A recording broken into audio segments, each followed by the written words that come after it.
mouth.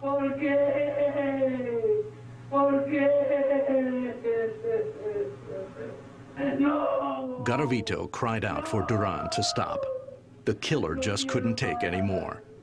This tape, made by Colombian authorities, registered the exact moment when the world's deadliest serial killer of children confessed his crimes. Then, with terrifying detachment, Garavito related the details of his crimes. He told the investigators about the children he had murdered, the objects he used when he assaulted them, and the places where these assaults took place. Garavito defended himself by saying that in every instance, he had been possessed by a malignant spirit. A psychological diagnosis determined that Garavito showed an antisocial personality disorder. He was probably raped from age 6 to 16 or something, and he has chosen victims who are friendless and homeless as he was. He has put himself in place of the abusive parent or whoever it was who abused him. And as I said, the psychiatrists call that identification with the aggressor, and I say it's like wanting to be like your old man. He gets a great sense of pleasure out of being the one who is now doing the torturing, as opposed to the one who was being tortured. They enjoy seeing the pain and suffering of another person, but the pain is really just a tool to elicit that suffering that makes them feel godlike, that gives them an ego boost. But it's a temporary fix. It's something that they need to repeat and to do again and again.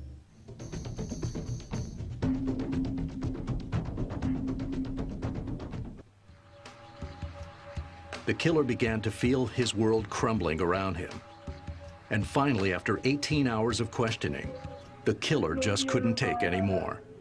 This tape, made by Colombian authorities, registered the exact moment when the world's deadliest serial killer of children confessed his crimes. In an effort to cooperate with authorities, Garavito provided information about the whereabouts of his victims. More bodies were unearthed. The final tally of bodies came to 140, though experts believe there could be more.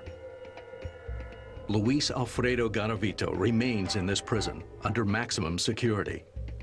He requested, and has been granted, protection against a possible assassination. In an effort to shorten his sentence, Garavito made a public apology for his crimes.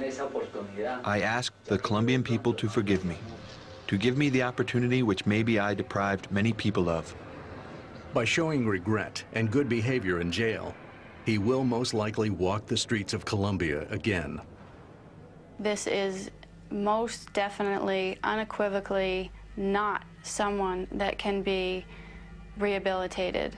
That when you see pedophilia and sadism particularly together, and there is evidence that the person was a psychopath, there is no known treatment for psychopaths, and we know that these offenders continue to fantasize about this while incarcerated.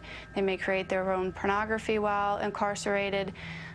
When we've gone and talked to them, they will tell you the fantasies never stopped. People have neurological problems. Some of those you can treat. You can treat migraine, you can treat epilepsy, you can make their lives a little bit more livable. But the idea of rehabilitating someone to the point where they could function in society reliably without being violent, I think that that's unrealistic. Never before in Colombia's history had there been a legal case of this magnitude.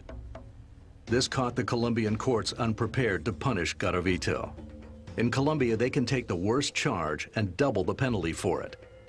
But they can never exceed the maximum stipulated by the law. Therefore, in Colombia, the maximum for Garavito would be 40 years. 40 years of prison for 140 young lives lost. Worse than that, he could get out even sooner. By confessing, he gets time taken off his sentence. By working and studying and exhibiting good behavior, he gets more time taken off his sentence. Under the current system, it is very likely that Garavito would be released. Not only likely, it's inevitable. There is no such thing as life without parole. There is no death penalty. Under their existing law, Garavito could serve as little as 12 years. For now, new bodies continue to surface, and investigators continue to work diligently, identifying them. But Duran's biggest worry is copycats, or other people who might want to imitate the sociopath. Despite all his years of experience and the knowledge of having put the biggest serial killer of children behind bars, Duran says he can never forget the flood of emotions that broke his heart the day he found the first body of a little boy. Nor can he ever forget the anguish on the faces of parents who are still desperately seeking their little ones.